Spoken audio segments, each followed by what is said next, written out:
It is 12:47 a.m. You are half asleep with your phone face down on the nightstand when it buzzes. Your heart wakes up before you do.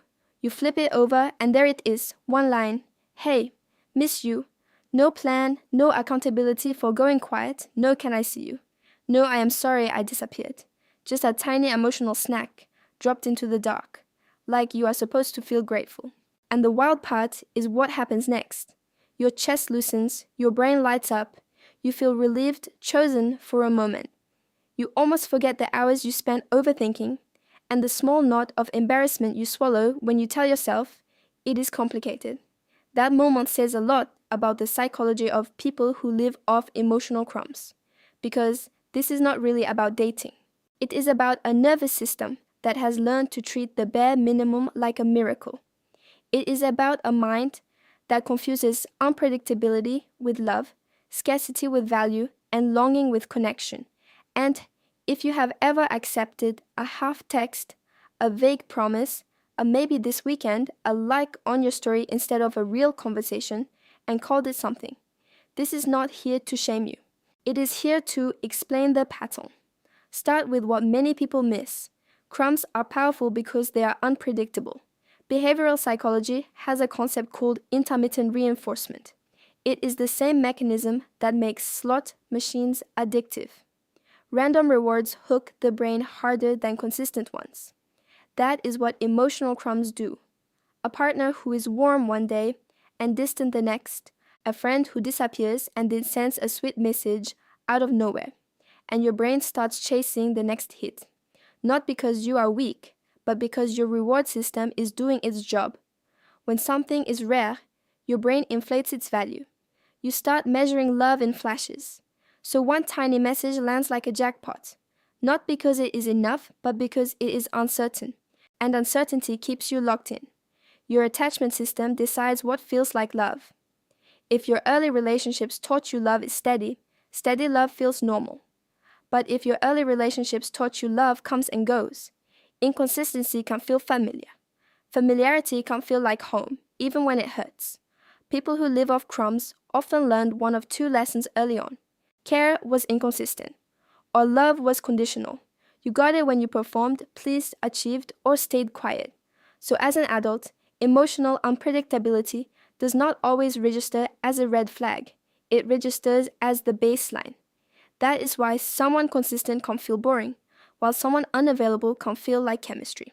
Sometimes the spark is your body recognizing an old chase pattern and calling it romance. Crumbs come with a hidden belief. I have to earn love.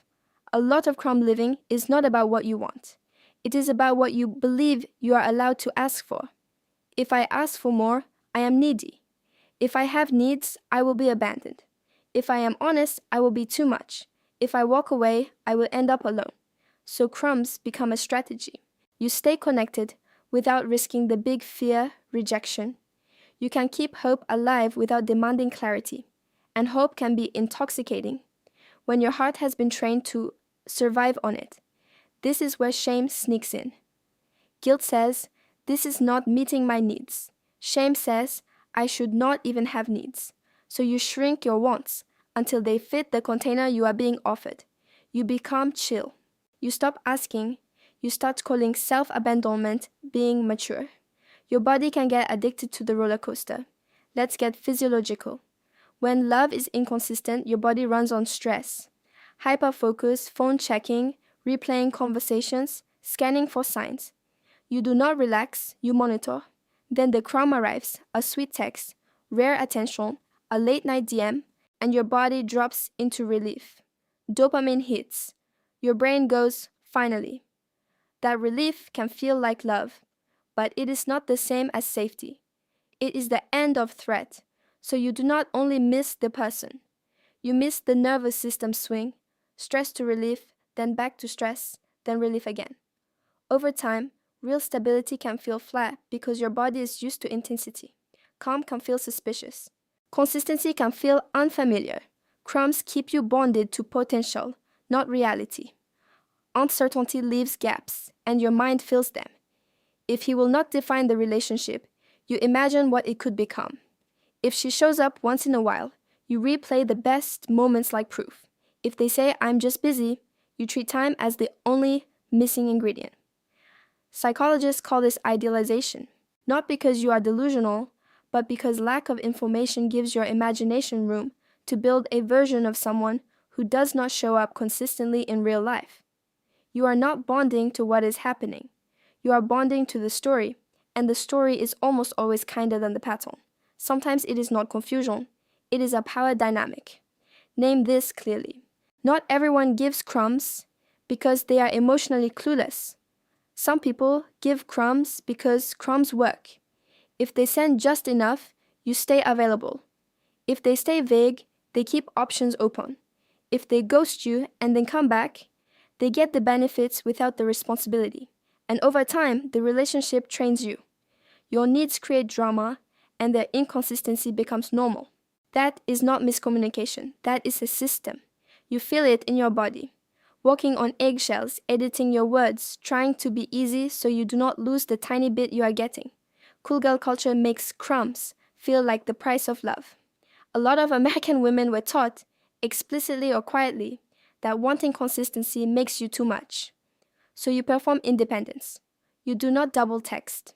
You pretend you are fine. You accept ambiguity because you do not want to be the woman who ruins it. And if you are competent everywhere else, career, life, bills, it is easy to gaslight yourself emotionally. I am grown. I should not care. I should be able to handle this. I do not want to pressure anyone. So you do not beg. You just starve quietly. Family patterns can train you for crumb living. Sometimes the person you are chasing is not the first person you have chased. Maybe you grew up trying to earn warmth. Maybe affection came with mood swings. Maybe you became the peacekeeper, reading the room, managing emotions, trying to keep everyone okay. If you learned that closeness requires effort and emotional labor, adulthood can feel like a continuation. If I am patient enough, understanding enough, lovable enough, they will finally stay. A part of you believes that if you can get an inconsistent person to choose you consistently, it will heal something old. But crumbs do not heal wounds. They keep you touching them. Crumbs can feel safer than a full meal. Here's the paradox. A full relationship requires risk. It requires being seen, asking, hearing no, setting boundaries, losing something real. Crumbs do not require that. With crumbs, you can stay half in and avoid the moment that terrifies you. What if I ask for what I want, and they still do not choose me? Crumbs let you postpone that answer. They also let you keep control of the fantasy. Because a real relationship is not a dream. It is two humans with needs, limits, and accountability. That is beautiful, and it is vulnerable. Living on crumbs trains you to mistrust your own reality. One of the cruelest side effects of crumbs is how they mess with your perception. When you are getting mixed signals, you start doing constant mental math. Was that flirty or friendly? Did they mean it, or were they bored? Am I overreacting, or is this actually disrespect? And because you do not want to lose the connection, you start arguing with yourself before you ever speak. You become the translator, the therapist, the emotional accountant. You explain their behavior better than they do. You carry the clarity for both of you. That is why crumbs are exhausting. They do not only deprive you of love, they consume your attention. And attention is your life. A full meal has a specific feeling, not fireworks, not the stomach drop of uncertainty. A full meal feels simple. You do not have to guess where you stand. Affection is offered, not rationed. Plans happen without you chasing them. Conflict includes repair, not punishment. Your needs do not start a war. It can feel almost quiet at first. And if quiet makes you anxious, that can be a sign your system has been trained by noise. Quiet does not mean lack of passion. Quiet can mean safety. So how do you stop living off crumbs? Not by becoming colder, not by playing games, not by pretending you do not care. You stop by building tolerance for reciprocity. Because when you have been on crumbs for a long time, a full meal can feel uncomfortable. You will doubt it. You will look for problems. You will feel exposed. That is not always intuition. It can be withdrawal. Start small and concrete. Name your need in one sentence. I need consistency. I need plans, not maybes. I need clarity about what this is. Make one clear request, not a lecture, a request. Can we set a date this week? Can we talk about exclusivity? Can you tell me what you want? Then watch what happens next. Not the apology, the pattern. A person who can meet you gets curious, even if they are imperfect. A person who benefits from your uncertainty punishes you for asking. They mock, dodge, flip it on you, or disappear. Track actions, not adrenaline. Crumbs show up in spikes, intense, then nothing. Real care shows up in rhythms, consistent contact, follow through, repair when they mess up. And if you notice constant confusion, blame, stonewalling, or you feel smaller every week, take that seriously. It is okay to get support. You do not have to untangle it alone. The twist is that the crumb is not the problem. The hunger is. People who live off emotional crumbs are not stupid. They are hungry. They learn to ration love like it is scarce. They learn to treat tiny signals as proof. They learn to survive by minimizing themselves. So the real work is not only find someone better. It is teaching your nervous system that love does not have to arrive in pieces. It is teaching your heart that wanting more is not shameful.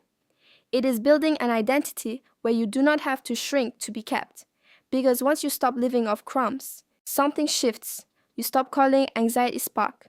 You stop calling inconsistency mystery. You stop calling effort pressure. And you recognize the feeling you were actually looking for the whole time. Not intensity, safety, not guessing, clarity, no crumbs. A full, steady, honest meal offered without you begging at the door. And when you taste that, you realize something simple. The bare minimum was never romantic, it was just familiar.